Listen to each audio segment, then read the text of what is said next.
자, 문학 출발하도록 하겠습니다. 어려웠어요. 20번부터 22번까지 두 편의 시가 들어가 있고 하나의 산문이 들어가 있는데 오히려 마지막 다의 산문은 그쵸? 내용 그대로 우리가 비문학이니까 읽으면서 이해가 되는데 사실 나와 있는 이 두 개의 작품이 어떻다? 학생들이 해석하기에는 좀 난해했었던 작품이었다. 자, 특히나 첫 번째 작품은 이육사의 작품이잖아요. 그래서 일반적으로 우리가 많이 봐왔었던 이육사의 시가 아닌, 그치? 그래서 이렇게 우리가 신수능으로 가면서 문학이 훨씬 더 고난도로 바뀌고 있다라는 점을 시사하는 거 놓치시면 안 되고요. 앞으로 우리는 이렇게 익숙하지 않은 낯선 작품들을 계속 만나게 될 것이고 수능장에서도 만나게 될 것입니다.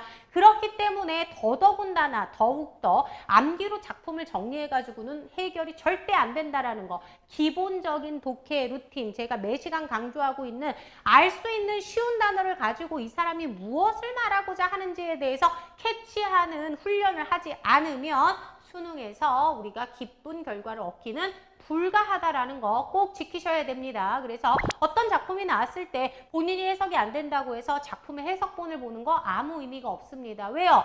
계속 낯선 작품이 나올 텐데 수능장에서 검색할 수 있습니까? 그러니까 우리가 해결할 수 있는 역시나 기본적인 루틴, 독해 방식을 따르면서 과제하시고 놓친 거는 수업 들으면서 다시 정리하시는 이 습관, 기본을 지키셔야겠습니다. 갑시다. 자, 첫 번째 작품, 강 건너간 노래 그랬죠. 그래서 바로 중심 소재인 이 노래라는 바로 얘의 정체를 확인해야 되겠다. 그런데 제가 이육사라는 다른 때와 다르게 작가명을 달았잖아요. 제가 다루는 작가는 빈출 작가라는 거 잊으시면 안 되죠. 그 사람에 대해서 기본적인 것만 알아도 독해할 때 훨씬 더 도움을 받는다. 이육사하면 뭡니까? 당연히 무슨 시대? 일제강점기에 활동했던 작가라는 거 놓치면 안 되겠고요. 그리고 그 다음 주제로 연결되는 뭡니까? 의지의 작가죠. 그래서 현재 일제라는 이 어두운 부정적인 현실에 굴하지 말고 나아가자, 이겨내자 라는 패턴의 시를 주로 쓴 작가라는 것을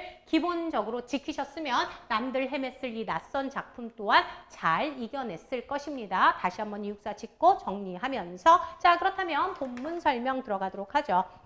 섣달, 보름, 달 밝은 밤에 앞내 강이 쨍쨍 얼어있는 밤이랍니다. 뭐랍니까? 강이 그것도 쨍쨍 강조하는 부사에다가 얼어있는 밤 그랬죠. 그렇다면 어때요? 마이너스 현실 내지는 마이너스 상황이라는 거 이런 건 우리가 쉽게 유추할 수 있겠죠. 이때 내 노래라는 정체가 강을 건너갔다라고 얘기를 합니다. 자, 이때 이제 이 노래의 정체를 파악하기가 어려웠기 때문에 이 시가 그치? 학생들에게 많이 힘들었습니다. 자, 그런데 잘 생각해 보세요. 처해 있는 현실은요 엄청나게 추워요. 꽝꽝 얼어 있어요. 그래서 내 노래는 여기에 머무르지 않고 건너가죠. 건너갑니다. 그쵸? 그래서 이때 이 노래는요 바로 플러스 내 이 어려운 현실을 극복하고 그치? 다른 곳으로 더 따뜻한 곳, 더 나은 상황의 곳으로 가는 우린 이런 걸 뭐라 그럽니까? 네, 희망이 되겠고요. 시작할 때부터 얘기했었던 이육사는 역시 의지의 작가다라는 것하고 그대로 연결되는 대목이죠. 갑시다.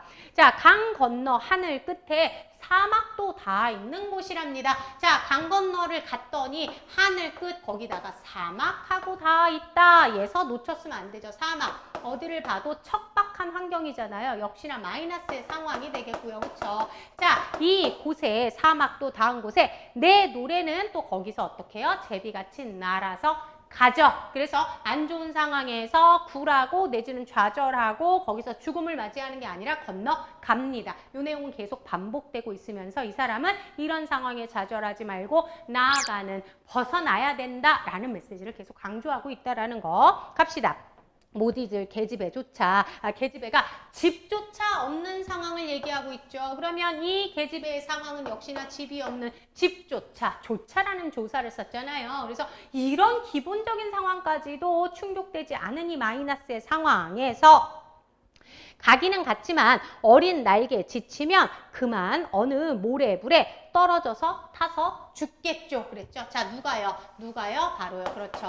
이 계집애가요. 자, 그래서 이 계집애가 이렇게 그치 결국에 나라는 갔지만 이런 불을 만나면 떨어져서 타서 죽게 되겠다 하는 바로 마이너스 계집애의 미래에 관해서도 그치 볼 수 있는 참 암담한 상황이네요. 그쵸? 계속 갑니다. 자, 사막은 끝없이 하늘, 푸른 하늘이 덮여서 눈물 먹은 별들이 조상을 오는 밤이라고 얘기했어요. 자, 기본적으로 꼭 잡아야 되는 단어 눈물 나왔잖아요. 당연히 슬프죠.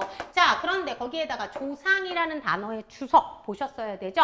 죽었을 때 그 슬픔을 위문해주는 한마디로 뭐예요? 죽은 것에 대해서 애도하고 슬퍼하면서 안아주려는 게 바로 조상이잖아요. 그래서 이 조상 오는 밤이라고 합니다. 그래서 이렇게 계집애가 타서 죽게 되면 슬픔을 안고 있는 이 별들이 위문을 오는 밤이다 라고 얘기하죠. 한마디로 뭐예요? 계집애가 타서 죽은 밤이 되죠. 그래서 이때의 밤 역시나 죽음하고 연결되는 슬픈 밤이네요. 자, 계속 갑니다. 밤은 옛일을 무지개보다 곱게 짜내나니 그랬어요. 자, 잘 보십시오. 자, 일단 이 밤 당연히 죽음의 밤이니까 너무나 슬픈 밤이잖아요. 그런데 뭐를 등장시킨다? 네, 무지개가 등장을 합니다. 자, 이 밤에요. 내내 울고 짜고 같이 쓰러지는 게 아니라 뭐 무지개보다도 곱게라는 단어 보이나요? 그래서 무지개라는 기본적인 상징적 이미지도 플러스지만 뒤에 있는 곱게라는 그치 이런 서술 부분을 통해서 우리는